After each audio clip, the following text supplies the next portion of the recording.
Boa noite, meu povo, boa noite, minha pova. Sejam muito bem-vindos ao meu canal, contando histórias do povo. Hoje é a primeira história que eu vou contar, história de uma seguidora que eu pedi há alguns dias para que me mandassem histórias. E dentre algumas histórias que me enviaram, eu escolhi essa história da Adriana para começar o canal. E vou contar essa história para vocês, uma história sobre o sobrenatural que acontece no interior da Bahia. Uma história bem interessante.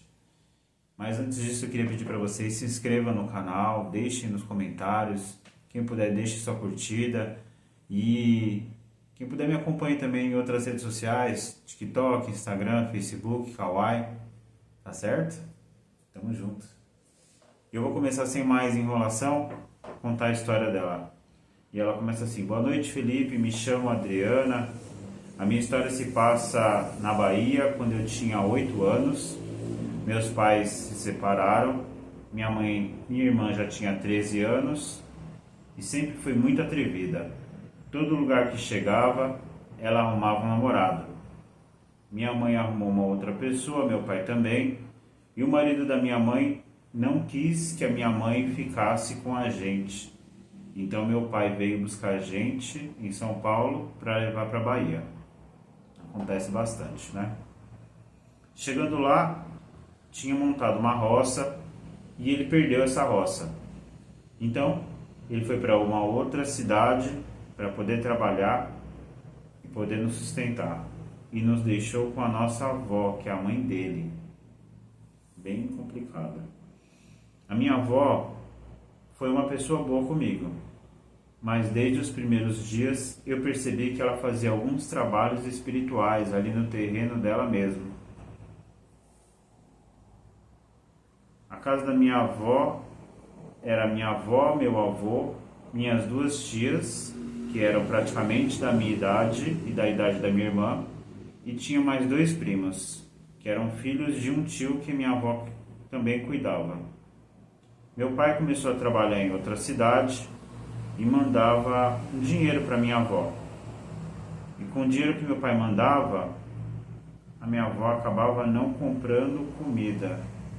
Caramba, gastando dinheiro sempre com trabalhos espirituais. É bem complicado, né? Quando os nossos pais se separam e acaba que a gente vira batata quente, né? É mandado de um lado para o outro. É uma situação bem complicada. E a gente vai parar na casa de parentes e os parentes nunca cuidam da gente como os nossos pais cuidariam. Ou como deveria ser cuidado, né? O café da manhã por muitas vezes eram 3 bolachinhas, coquinho. Uma infância difícil passamos ali. Hoje posso dizer que vencemos. Caramba!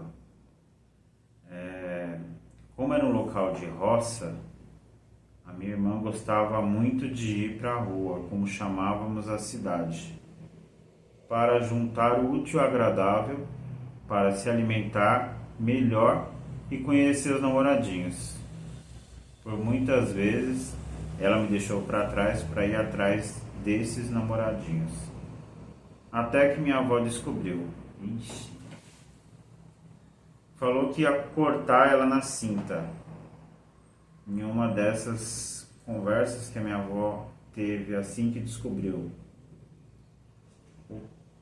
Ali começou o calvário dela. Certa vez, em uma dessas discussões, ela falou que preferia estar com o diabo do que na casa da minha avó. Eita! Já estávamos na casa da minha avó há 2 meses, quando a minha irmã brigou com a minha avó. Naquela casa simples, naquele terreiro grande que chamávamos de fazenda, recebeu uma visita inesperada à noite. Ixi. Ela falou aqui pra mim, ó: Felipe, eu era menina e eu nunca tinha visto nada igual. Primeiro começou a bater bem forte todas as janelas e portas da casa que estavam fechadas. Cara, eu fico todo arrepiado ouvindo esse tipo de história. Todos estavam deitados, se levantaram e fomos assustados para a sala. Um clarão como se tivesse um carro do lado de fora. E depois dessa bateção de janela e porta, uma voz bem forte falou: "Vim buscar quem me chamou." Olha isso, eu fico todo arrepiado.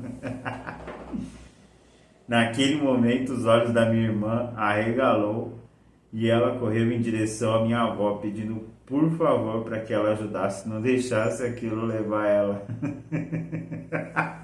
Imagina só a cena. Nessa hora, você viu que ela rapidinho, né? Ela implorou para que minha avó ajudasse, não deixasse que aquilo levasse ela. Não deixasse o diabo levar ela. E que ela estava brincando. A minha avó, que mexia com essas coisas, sabia que era uma coisa séria. Correu, pegou um chifre de boi que ela usava para fazer defumação. Mesmo antes disso acontecer, ela fazia já as defumações e começou a queimar. Foi em direção à porta, acendeu as velas para tudo que é santo que ela acreditava. E minha avó falava: "Vai-te embora daqui, que aqui não tem ninguém para você levar não." Minha avó falou várias vezes isso, falando com a voz firme e do jeitinho que ela falava. Recitou algumas palavras, Felipe, que agora eu não sei te falar, mas era como se fosse uma reza. Ela fala como se fosse uma reza. E de repente, tudo se acalmou. Aquela bateção de janelas e portas cessaram e ela se virou para minha irmã e disse: "Tá vendo, negrinha?" Do jeito que ela falava. "Tá vendo, negrinha? O que você me arrumou?" Acordou todo mundo chamando Satanás. Chamando Satanás. A minha irmã, que já estava em lágrimas, agradeceu a minha avó. Quando percebeu que aquilo tudo era verdade e que o sobrenatural existe e é muito além do que ela acreditava.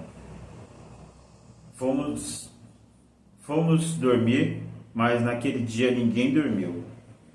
E no dia seguinte, ninguém queria falar no assunto. Ficamos ali na minha avó por mais 4 meses. Caramba, depois de uma noite dessa, eu nem sei. Mas foi bem feito para a irmã dela. Ficamos na minha avó por mais 4 meses. Minha irmã nunca mais pronunciou o nome do diabo também, depois de uma dessa.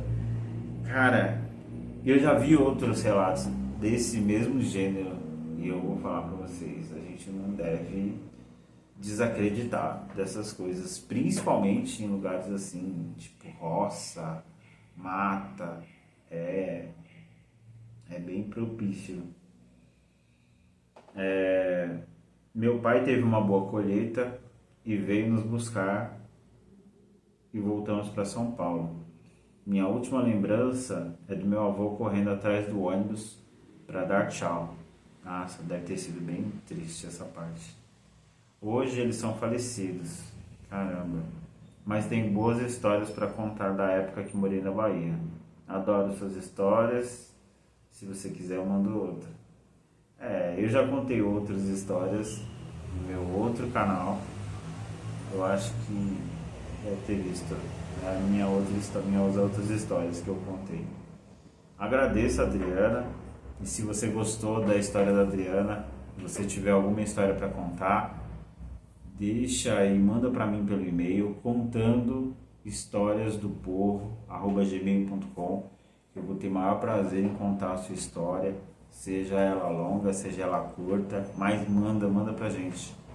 A gente vai filtrar bonitinho, se quiser a gente modifica o nome e vou contar a sua história aqui no canal, tá certo? Hoje é só essa história que eu vou contar, agradeço. E se inscreva no canal, deixa aí nos comentários o que você achou dessa história, da história da Adriana. Me siga no Instagram, me siga no TikTok, Kawaii. contando histórias do povo. Tá certo? Um grande beijo e até a próxima.